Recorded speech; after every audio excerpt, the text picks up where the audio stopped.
আজ 1 জানুয়ারি একদিকে ভারতবর্ষের মানুষ নতুন বছরের আনন্দে মাতোয়ারা। তো ঠিক আজকের দিনেই ভারতবর্ষের বুকে ঘটে যাওয়া এক ঐতিহাসিক ঘটনা রয়েছে, যা অনেকেরই জানা আবার অনেকেরই জানা নেই। তো আপনারা আজকে ঐতিহাসিক একটা দিনের ঘটনা শুনতে চলেছেন। আপনারা দেখছেন দ্য লং প্রসেস, আমি রয়েছি আপনাদের সাথে নয়ন। আজ থেকে ঘটে যাওয়া 206 বছর আগের ঘটনা।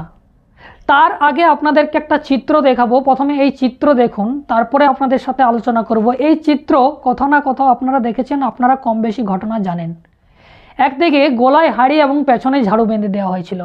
সময়টা ছিল ঠিক এই 1818 সময়কালীন। তো ঘটনা হচ্ছে যে এই গলায় হাড়ি এবং পেছনে ঝাড়ু কারা বেঁধে দিয়েছিল, এখানে একটা প্রশ্ন আসে। তো এটা পেশোয়া ব্রাহ্মণ্যবাদীরা কিন্তু এই দেশের বঞ্চিত শোষিত যারা অস্পৃশ্য তাদেরকে এই ধরনের অত্যাচার করেছিল। এমনকি এই অত্যাচার এতটা জঘন্য ছিল যে আপনারা চিত্রর মধ্যে আপনারা অনুভব করতে পারছেন। এবং এই অত্যাচার থেকে মানুষ কিভাবে একটা সুযোগ পায় তার জন্য কিন্তু তারা লাগাতার প্রয়াস করেছিল, কিন্তু পেরে ওঠেনি। কিন্তু যখন এই দেশে ব্রিটিশ শাসন করার জন্য আসে, সেই সেনাবাহিনীর প্রায় 800+ সৈনিক ছিল। তার মধ্যে কিন্তু 500 সৈনিক ভারতবর্ষের যারা পিছিয়ে পড়া, যারা অস্পৃশ্য, তারা মাহার সম্প্রদায়ের ছিল। এমনকি সেই ব্রাহ্মণ্যবাদীদের পেশোয়া বাজিরাওয়ের যে সৈনিক, সে 28,000 সৈনিক ছিল। সেই সৈনিককে দেখে তারা কিন্তু একটা ভয়ে আতঙ্ক হয়ে পড়েছিল ইংরেজ বাহিনী। কিন্তু যে 500 মাহার জাতির যে মানুষ ছিল, যে এই দেশের ভূমিপুত্ররা ছিল, তারা কিন্তু একটা সুযোগ চেয়েছিল। এই যে গলায় হাড়ি পেছনে ঝাড়ু বেঁধে দিয়েছে, এই সুযোগটাই পেয়েছিল তারা, যে আজকে এদেরকে জবাব দেব, যে এরা যেভাবে আমাদেরকে অত্যাচার করেছে, আজকে হাতে হাড়ি ভেঙে দেবো এদের। তো ঠিক আজ এই 1 জানুয়ারি 1818 ঠিক একদম ঠান্ডা কনকনে শীতে অন্ধকার রাতে যে ভয়ঙ্কর লড়াই হয়েছিল, সেই লড়াইয়ে 28,000 সৈনিককে সেই 500 বীর মহাপুরুষ তারা কিন্তু কচু কাটার মতো করে কেটেছিল। 500 মাহার সৈনিকেরা এই পেশোয়া বাজিরাওয়ের দলকে খেদাড়েছিল। তো দিনটা ছিল 1 জানুয়ারি 1818।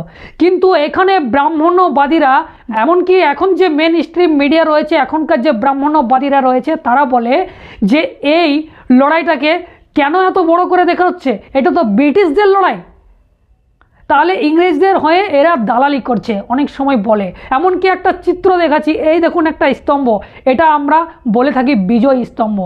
এই যে স্তম্ভটা বানিয়েছে, এটা অনেক সময় অনেকেই বলে থাকে যে এটা ইংরেজরা বানিয়েছে, এটা ইংরেজদের বিজয়ের প্রতীক, এরা মানছে এরাও ব্রিটিশদের মতন দালালি করছে, যারা এই দেশে খায় এই দেশের এই ছেদ করে। এই ধরনের কথা আপনারা শুনেছেন বা এখনও শুনবেন, বা এই ভিডিও যে আমি করছি তার কমেন্ট বক্সেও আপনারা এই ধরনের কমেন্ট পাবেন।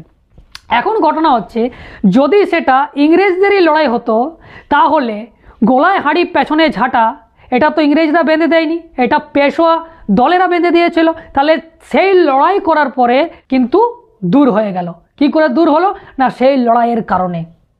তাহলে যে এই দেশের মূল নিবাসী বহুজন সমাজের মানুষ যারা শোষিত বঞ্চিত ছিল, তাদের আজাদির জন্য তারা একটা সুযোগ চেয়েছিল, সেই সুযোগে তারা কিন্তু নিজেদের স্বাধীনতা লাভ করেছিল সেই দিন। তাহলে সেই দিনটা কি করে ব্রিটিশদের হয়ে যায়?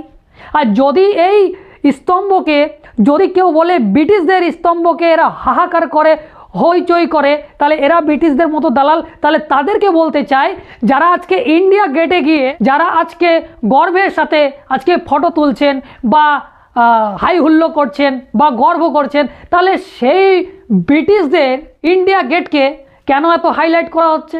সেটা তো ভারতের কোনো আগাগোড়াই নেই। তাহলে সেই ব্রিটিশেরা বানিয়েছে, সেটা নিয়ে এত হইচই কেন? তাহলে এই দেশের যারা ভূমিপুত্র, তারা এই প্রথাকে যাতে ভেঙে দেওয়া হয়, এই নোংরা যে অত্যাচার, সেই অত্যাচারের হাত থেকে বাঁচতে তারা লড়াই করেছিল, সেই লড়াইয়ের প্রতীক হিসাবে যদি সেটা বানানো হয়, তাহলে সেটা কি করে ইংরেজদের দালালি করা হয়? তার মানে এটা হচ্ছে ব্রাহ্মণ্যবাদী সোচ। যারা ব্রাহ্মণ্যবাদী, যারা মনুবাদী, তারা এই ধরনের কথা বলে। এই দেশের মূল নিবাসী বহুজন সমাজকে ইতিহাস জানতে হবে, এই ইতিহাসকে জানানো হয় না। যার জন্য ডক্টর বাবা সাহেব আম্বেদকর 1 জানুয়ারির দিন সেই ভীমা কোরেগাঁও এই বিজয় স্তম্ভর কাছে কিন্তু উনি যেতেন, সেই মহাপুরুষদের কাছে উনি যেতেন।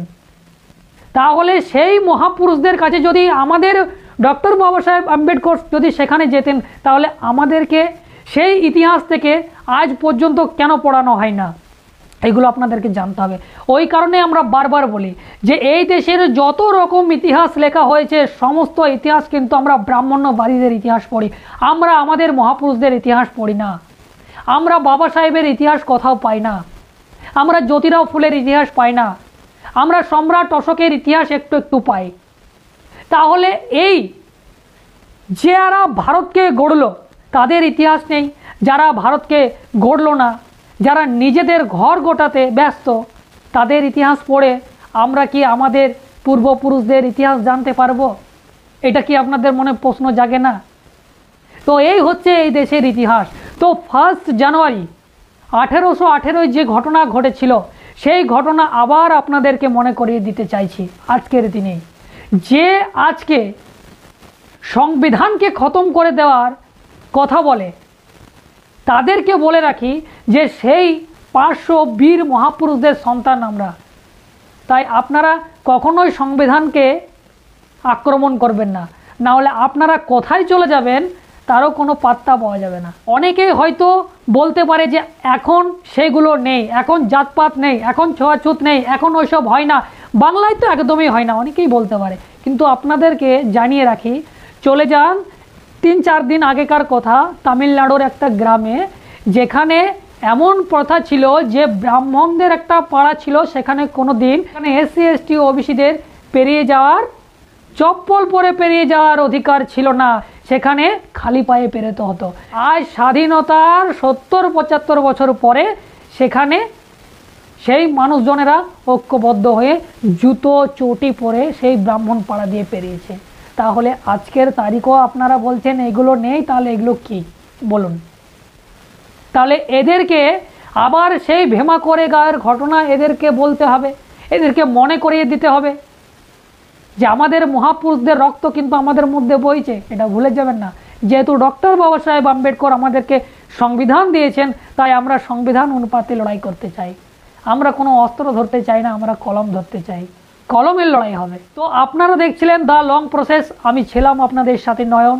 এমনকি এই ঐতিহাসিক যে ঘটনা, সেই ঘটনা সম্পর্কে আপনাদের কি মতামত রয়েছে অবশ্যই আপনারা জানাবেন। এখন এই পর্যন্তই, আপনারা দেখতে থাকুন দ্য লং প্রসেস, এমনকি ইউটিউবে গিয়ে সার্চ করুন দ্য লং প্রসেস, সেখানে সাবস্ক্রাইব করে রাখুন। এখন পর্যন্তই।